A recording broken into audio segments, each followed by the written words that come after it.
Hello everyone, it's Livy here, aka Story Minded, and today is, this is going to be the last video that I'm going to upload for today for the IGCSE English Language Route A. This is another non-fiction text. It's called Explorers or Boys Messing About by Stephen Morris. Either way, taxpayer gets rescue bill. It's the second part of it. The context for this piece is it's a newspaper article written by I think it's in The Guardian, I'll double check that when I've got the images on my phone. It's a newspaper article which tells the story of two men rescued by the Chilean Navy when their helicopter crashed in the sea in the Antarctic. Oh yeah, adapted from an article in The Guardian newspaper 2003. And just before I start reading this article, I argue that the author takes a very critical stance of what these two men have done, which I'll go into detail when I look at my notes for the analysis. Let me just bring it up. And this is a shorter text than the others, so it shouldn't take too long. Their last expedition ended in farce when the Russians threatened to send in military planes to intercept them as they tried to cross into Serbia via the icebound Bering Strait.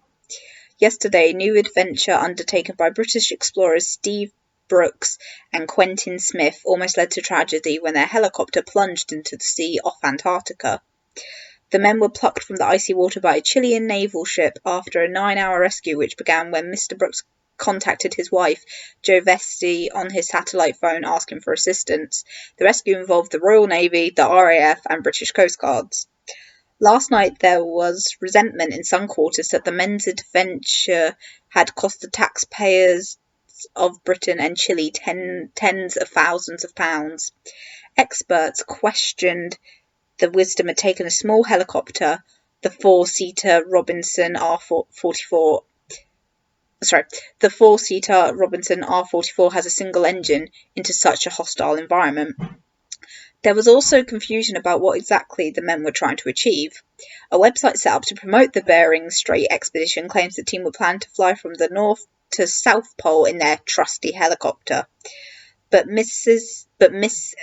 Vesti claimed she did not know what the pair were up to, describing them as boys messing about with a helicopter.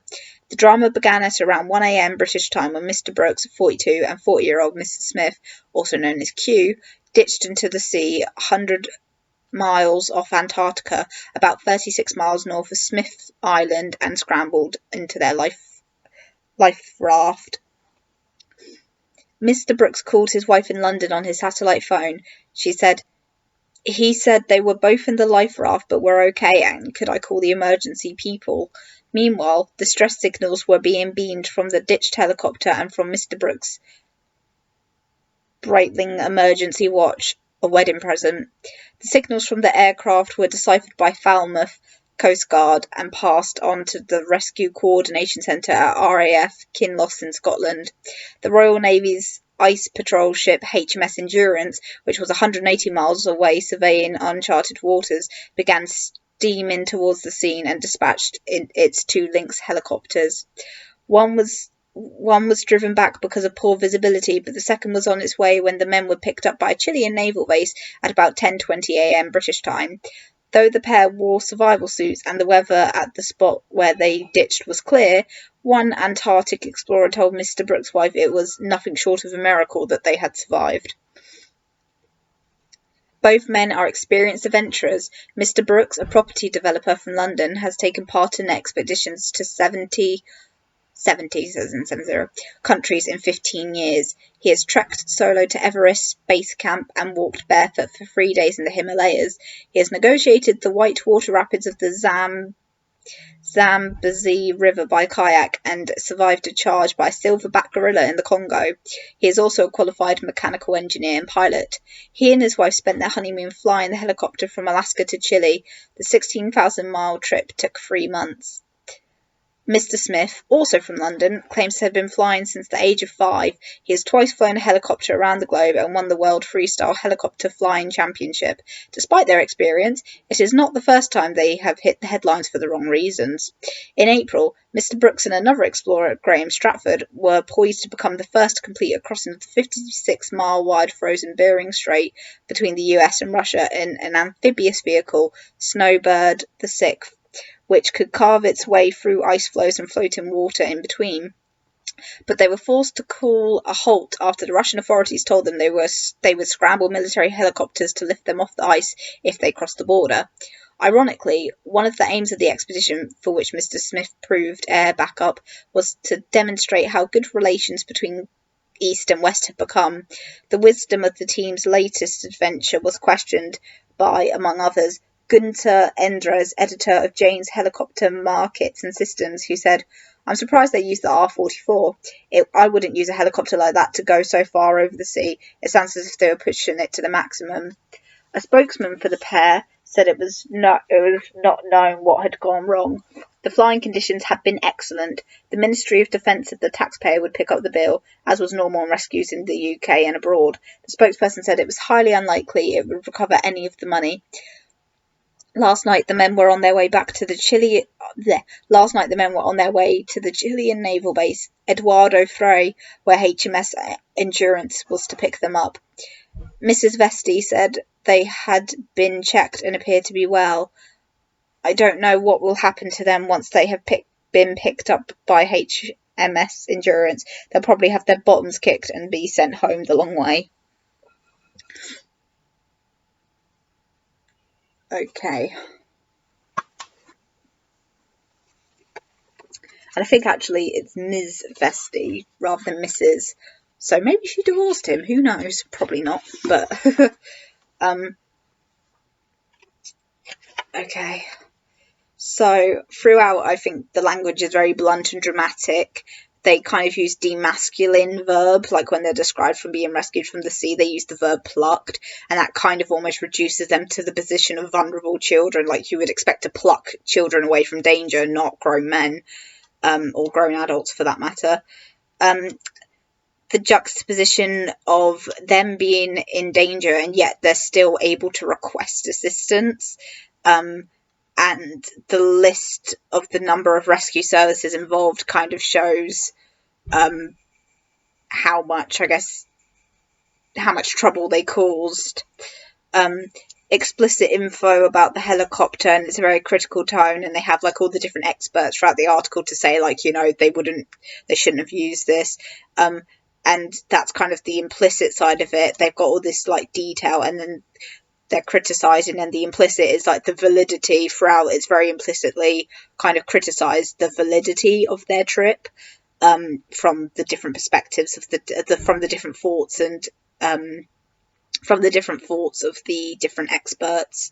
The wife seemingly condemns them. However, this could be emotively charged.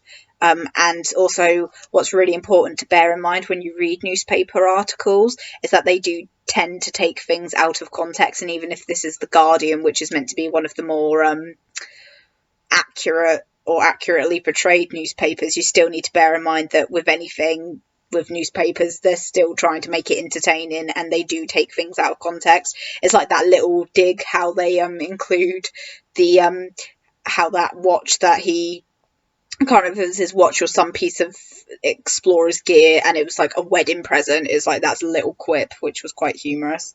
The verb scrambled kind of shows once again their infantile action and how desperate they seem. It's wasteful. There's lots of contradictions throughout the article, so it's like they're in danger, but yet they also know what to do in that situation. And the contradictions of like the amount of experience they have between them of explorers, you would think that they would. It kind of makes you also become quite critical of them, because surely they should know better.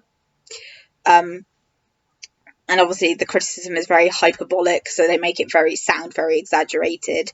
And like there's a moment where the comparison of the survival suits So like they're in the correct gear, but that one expert talks about how it was like nothing short of a miracle that they actually survived, even though they are in the correct gear. And once again, criticising their credentials, and the article very much exposes their past misadventures, which is quite a can't think of the right word. It's quite cutting thing to do, but it's journal once again if a recurring theme of the journalistic side of it, like the non-fiction articles. It's like with a passage to Africa. There's kind of this exposing of like the media and like ethics surrounding the media. So the fact that they expose the explorers' past misadventures of both of them, that's quite a cruel thing to do, but it does also give the writer of the article then more validity to their argument because they're using it as evidence against them. And it kind of ends with that humorous tone, ends with the humour of the wife kind of giving a comment and saying, oh, they're probably going to get their like bottoms kicked and sent home the long way, which is a bit more of a mocking sort of tone. But yeah, that's pretty much it for that article non-fiction text.